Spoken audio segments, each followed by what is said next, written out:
From a tree to a table, or a mantle, or other pieces of household furniture, the woodworker behind these pieces is Brett Harper. Can you believe he's only been doing this for about 3 years?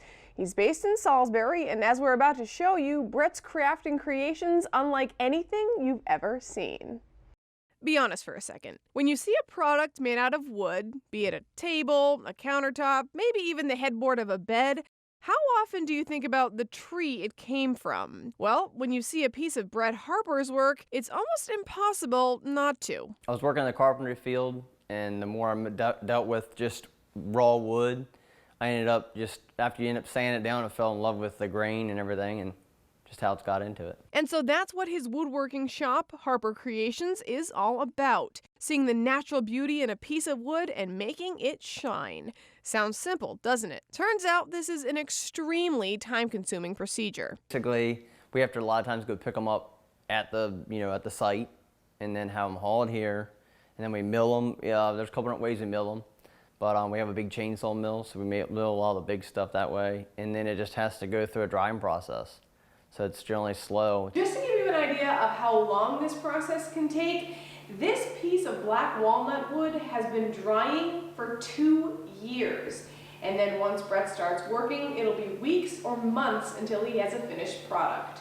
For smaller pieces, he speeds the drying up a bit with a kiln. And then basically just after it's dry, we have to go through a whole flattening process. So all these slabs will completely warp and twist, and we put them on a big flattening table and then flatten them down with like a router, so it's time consuming. And then sand them down and do whatever epoxy work you have to do to them, and then finish them out. But it's in this process that Brett finds his passion. I always tell people the addicting part about this is when we actually finish it down, sand it down, it's the first coat of finish.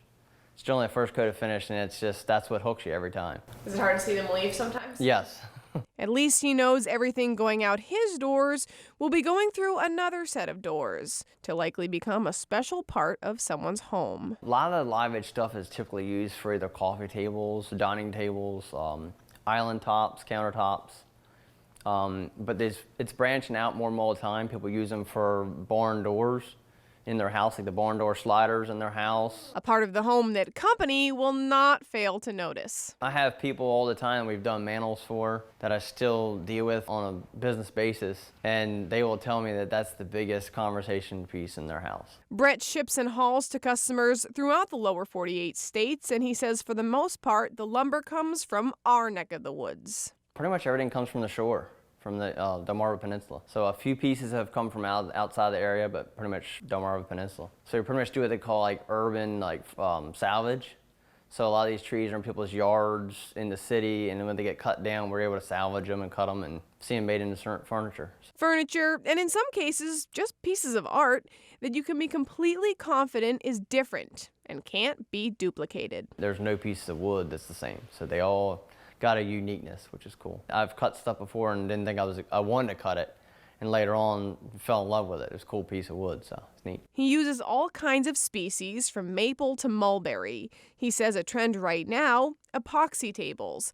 That's what this is. Basically a table that has a river running through it. And you basically cut them down the middle and you turn it in. Both the live edges get turned in like this piece here. So it's one slab that was flattened out, flip it in, so you got the whole live edge in the center. And then you literally have to basically build a form around it. And once you form it, then you pour it with epoxy. But it has to be sealed really tight so the epoxy doesn't run out. And we use a special type of epoxy that's slow setting to get off all the bubbles and stuff like that. While he enjoys making these tables, Brett's more about creating for the customer than he is following the latest and greatest trend.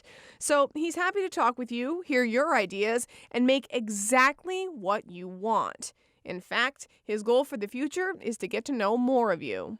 I would like to establish a greater clientele base, and I would like to deal and reach out to those that really want a one-of-a-kind piece, that want something to last and go through the generations with their family.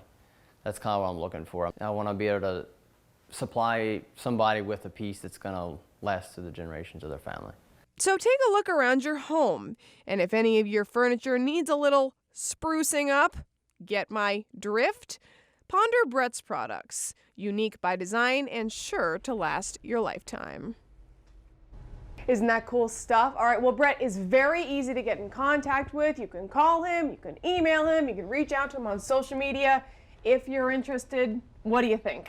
I am so jealous that you got to go see that. So cool. Can you believe that wood has been drying for 2 years? Wow. That's amazing. And I imagine if you have a tree in your yard that has sentimental value, you know, take it to him and turn it into a table. It will last forever. Exactly. I think it's like recycling in a whole new way. Yeah. You know what I mean? There you go. Yeah. Love it.